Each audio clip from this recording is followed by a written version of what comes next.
Saterasna bayanul hirsi.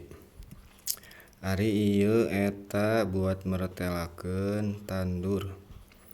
Wa isrori auqatihi jeung pirang-pirang rahasia waktuna itu. Hirsi. Maksudna hirsi teh di dieu nyaeta jimanya atawa ngalekui. I'lam kanyahokeun ku anjeun. Annal maksuda kana sanyanyana anu dimaksud. Al-a'zama anu agung minan nikahi nyatana tina nikah eta at-ta'abbudu seja ibadah wa itba'u sunnati rasuli jeung turutna kana sunnah rasul. Wa tahsilul waladi jeung ngahasilkeun anak wan nasli jeung boga turunan. Li annabihi karna sanyanyana itu nikah eta baqaul alimi netepkeun jalma anu alim. Wang tizomihi jeung ngaruntuykeun itu alim. Tos tah di dieu ayeuna rek martelakeun tandur. Di dieu disebutkeun tandur tapi anu dimaksud mah nyaeta jima nya atawa urang ganti wae lah gitu. Supaya henteu ameh rada aneh gitu. Hirsun.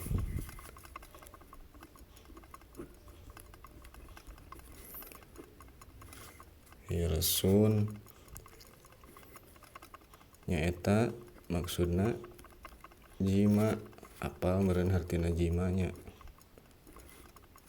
Tegasna nyaeta urang ganti wae ku ngalekui.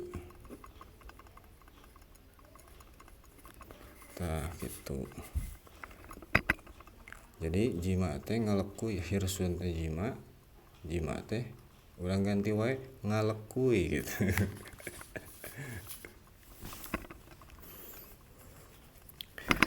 I'lam anal maksudna kanyahokeun ku anjeun. Jadi maksud tujuan urang anu agung. Maksud anu agung tujuan urang tina nikah teh nyaeta hiji at-ta'abbudu. Urang kudu boga niat maksud nyaeta seja ibadah. Jadi ibadah ka saha? Ibadah ka Allah Ta'ala eta anu kahiji nya. Jadi lain ngan sakadar naon muaskeun hawa nafsu gitu, tapi kudu diniatan dimaksudkeun kudu ibadah. Wa itba'u sunnati rasuli jeung nu kadua nyaeta turut kana sunnah rasul. Saur Kanjeng Nabi pan atos nya dijelaskeun ti mimiti. Malahan kan ayeuna nepikeun ka 2, 3, 4 pamajikan meunang nya. Tak mudah-mudahan atunya nu kakara hiji pamajikanana sing nambahan. Amin. Anu acan nya sing saenggalna di tepungkeun jeung jodona gitu. Anu katilu tahsilul waladi wan nasli. Maksud keur nikah teh nyaeta keur ngahasilkeun katurunan atawa anak. Tah eta. Pangna ayeuna kudu maksud ngahasilkeun anak supaya aya anu nuluykeun nah perjuangan urang atau perjalanan urang di dunia gitu. Li annabihi baqaul alimi.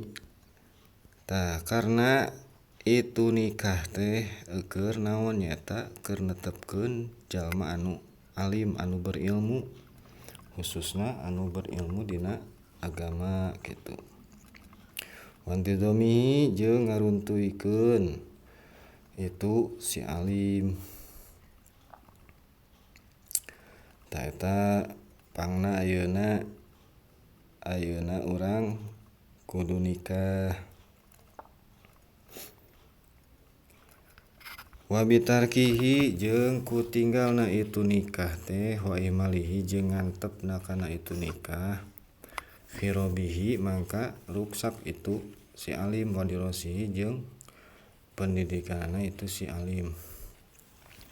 Ta ayeuna ku henteu atawa ninggalkeunana urang kana nikah jeung ngantepna kana itu nikah nya ngahare-harekeun asa aing ngorek keneh meureun nya ngora keneh padahal mah geus teu kuat padahal mah nya eta si pepeng teh atawa si eta nya sakirana geus aya biayana, biaya keur resepsi, biaya keur napakah sok ayeuna urang nikah kitu.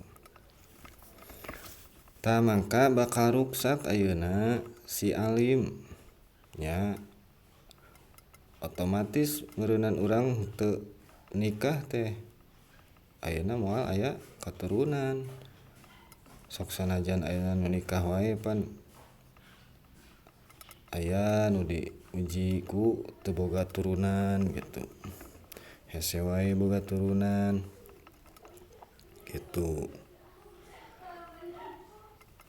Kantun wa ma'lumun wallahu a'lam bishawab. Alhamdulillahirabbil alamin.